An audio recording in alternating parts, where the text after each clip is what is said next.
नमस्कार दर्शक बंधु, जय जगन्नाथ। आज राशिफल वीडियो को आपको स्वागत। दर्शक बंधु, पृथ्वीर एही तीनोटी राशि जे कि सबुठारु भोला बाबा प्रिय होगा सहित धनी होइथांती। पृथ्वीर सबुठारु धनी राशि एही तीनोटी राशि एमानक उपरे सदा सर्वदा भोलानाथंकर कृपा दृष्टि रही थाए। जेकोसी दुख सुख प्रतिटी समय से माने निजको भोला बाबा पाखरे अर्पण कर भोला बाबा प्रिय राशि तीनोटी होता है एवं पृथ्वीर सबुठारु धनी राशि यही तीनोटी राशि होता। दर्शक बंधु, ज्योतिष शास्त्र अनुसार तीन गोटी राशि चक्र विषय मुझे आगे वर्णना करने को जाऊँगी, जी कि भाग्यर प्रतिटी साथ स्वयं भोला बाबा पाई था। एही राशि अंतर्गत व्यक्ति सब कार्य सफल होइथांती एवं बहुत धन रोजगार करथांती। एमाने जो जिनिस कामना करिथांती निश्चय एमानकु प्राप्त होइथाए। एमानकर भाग्य सर्वदा साथ देइथाए। प्रतिटी कार्यकलाप एमाने निश्चय अति सहजरे तुलई पारंती। तो दर्शक बंधु, आसंते एबे जानिबा पृथ्वीर तीनोटी धनी राशि जे कि दुनियार सबुठारु धनी होइथांती स्वयं भोलानाथଙ୍କ शुभ कृपा दृष्टि सर्वदा पाइथांती। आपण माने जदि आम चैनल नुआ अछंते तो निहात आम चैनल को सब्सक्राइब कर दियंतु, जहा फल कि आम प्रथम नोटिफिकेशन आपनक पाखे जाई पहुंच पारिबो एवं आपण जानि परिबे एई राशि चक्र विषय रे। हुए तो आपनक राशि मध्य थाई पारे। निहाती चैनल को सब्सक्राइब करबा सहित वीडियोटी को लाइक करंतु, शेयर करंतु एवं कमेंट बॉक्स रे जय प्रभु महादेव लिखि जणांतु। दर्शक बंधु, मु प्रति वीडियो रे कहे कि जीवन अच्छी तो समस्या अच्छी, आउ समस्या अच्छी तो समाधान भी अच्छी। आपण केबे भी कौनसी दुख समय रे भांगी पड़ंतु नाही। जेकोसी समस्या आसुना कहीं सबको सामना करंतु। धैर्यर एवं साहसर सहित प्रतिटी समस्या को सामना कले देखिबे सफलता निश्चय आपनका हाथ मुठाକୁ आसीबो। आपण सफलतार शीर्ष रे थिबे। आपण प्रतिटी कार्य को बहुत सहजरे मते तुलई परिबे। प्रतिटी समस्या को आपण सामना करंतु एवं स्वयं प्रभु भोलानाथଙ୍କୁ आशीर्वाद आपनक ऊपर सर्वदा रहिबो। तो दर्शक बंधु, एबे आसन जानिबा पृथ्वीर एही तीनोटी धनी राशि जे माने से भाग्यशाली राशि चक्र विषय आसन आज जानिबा ए वीडियो माध्यम रे। तो एबे आसन जानिबा से प्रथम धनी राशि जे कि पृथ्वीर सबुठारु श्रेष्ठ धनी राशि होइथांती एवं स्वयं महादेवଙ୍କର शुभ आशीर्वाद पाइथांती। दर्शक बंधु, प्रथम भाग्यशाली राशि हेउछंती मेष राशि। 12 गोटी राशि चक्र भितर प्रथम राशि होउची मेष राशि। एही राशिर स्वामी ग्रह मंगल अटंती। मंगल ग्रह मानकर प्रतिनिध ग्रह अटे। एही कारण मेष राशि व्यक्ति मानक मध्य नेतृत्व नेबार क्षमता बहुत अधिक थाए।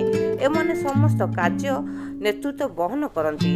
एही कार्य पूर्ण एवं शेष भी मध्य सेमाने करती। एमानकर महादेव अति प्रिय अटंती। प्रतिटी कार्य एमाने सुचारू रूपे तुलई पारंती। ता सहित जेहेतु एही मेष राशि व्यक्तिंकर मंगल ग्रह प्रतिनिधि ग्रह अटंती, तो से सबुबले तेजंती। प्रतिटी कथा को से माने सामना करती। केबे भी कौनसी कार्य से पछ घुंचा दियंती नहीं। प्रति कार्य सफलता हासिल करती। धैर्य सहकार से निजको पूरा सदृढ़ भाव निजको तैयार करती। जेकोसी कार्य आसु से सब को सामना कर अति सहजरे सफलता लाभ करती। एही मेष राशि व्यक्ति जीवन बहुत दीर्घ होता है एवं एही मेष राशि व्यक्ति जेकोसी असुविधा आसु सबको से साहसर एवं सामना करती। स्वयं प्रभु महादेव ऊपर शुभ आशीर्वाद एमानक ऊपर सदा सर्वदा थाए, जहाँकि प्रभु भोलानाथ एमानक सदा सर्वदा आशीर्वाद करथांती। एमानक साथ मध्य दियंती।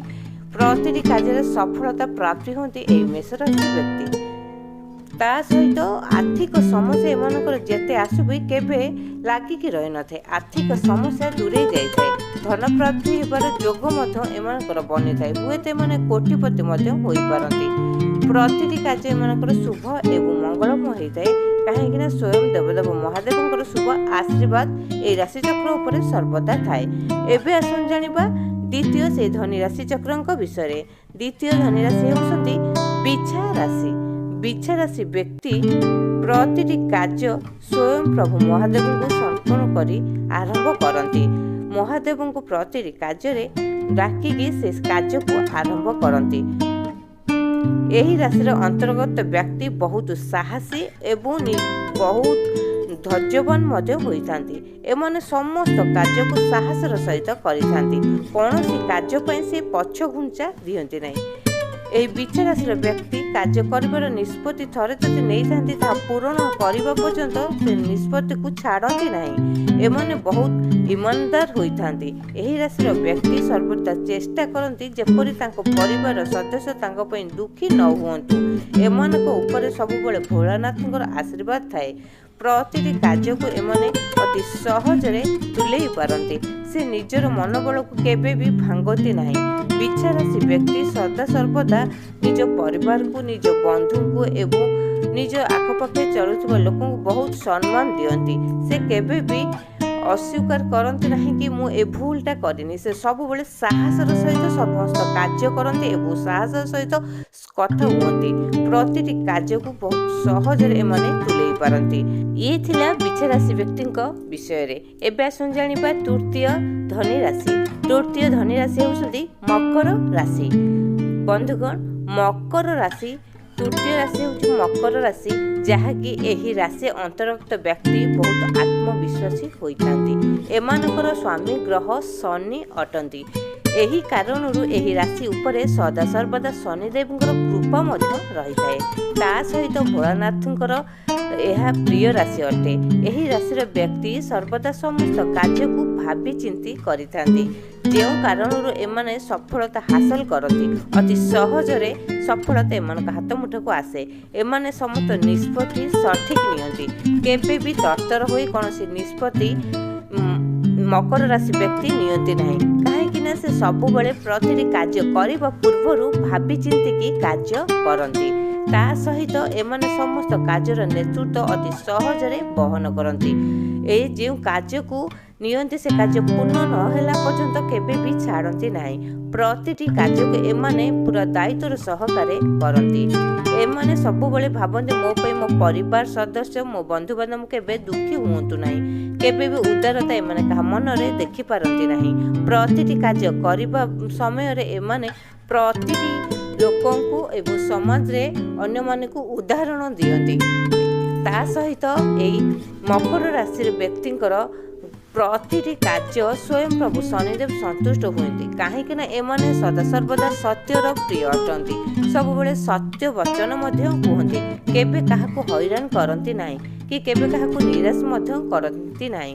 ସମାଜ କଲ୍ୟାଣରେ ବହୁତ ମନ ଦିଅନ୍ତି ଏବଂ ଆଧ୍ୟାତ୍ମିକ ପରିବେଶରେ ଏମାନେ ବହୁତ ଶାନ୍ତିପୂର୍ଣ୍ଣ ଭାବେ ଚଳନ୍ତି।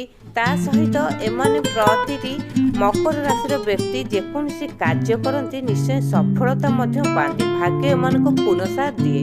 ଏମାନେ ଆଶାଠାରୁ ଅଧିକ ଆଶାଜନକ ଫଳ ମଧ୍ୟ ପାଆନ୍ତି ସ୍ୱୟଂ ପ୍ରଭୁ ଭୋଳାନାଥଙ୍କ ଶୁଭ ଆଶୀର୍ବାଦରୁ।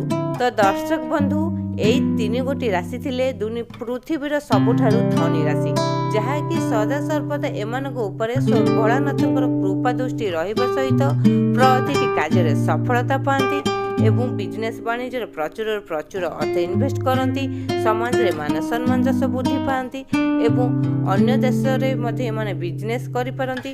ପ୍ରତିଟି କାର୍ଯ୍ୟକୁ ଅତି ସହଜରେ ତୁଲେଇ ପାରନ୍ତି ଏହି ଭାଗ୍ୟଶାଳୀ ତିନି ଗୋଟି ରାଶି ବା ଧନୀ ତିନି ଗୋଟି ରାଶି, ଯାହାକି ଦେବଦେବ ମହାଦେବଙ୍କର ପ୍ରିୟ ହେବା ସହିତ ଶନିଦେବଙ୍କର ମଧ୍ୟ ପ୍ରିୟ ହୋଇଥାନ୍ତି। ଦର୍ଶକ ବନ୍ଧୁ, ଆପଣମାନଙ୍କୁ ଆମ ଭିଡ଼ିଓଟି କେମିତି ଲାଗିଲା ନିହାତି କମେଣ୍ଟ ବକ୍ସରେ ଜୟ ପ୍ରଭୁ ମହାଦେବ ଲେଖି ଜଣାଇବା ସହିତ ଭିଡ଼ିଓଟିକୁ ଲାଇକ୍ କରନ୍ତୁ, ସେୟାର କରନ୍ତୁ ଏବଂ ଚ୍ୟାନେଲଟିକୁ ସବସ୍କ୍ରାଇବ୍ କରନ୍ତୁ।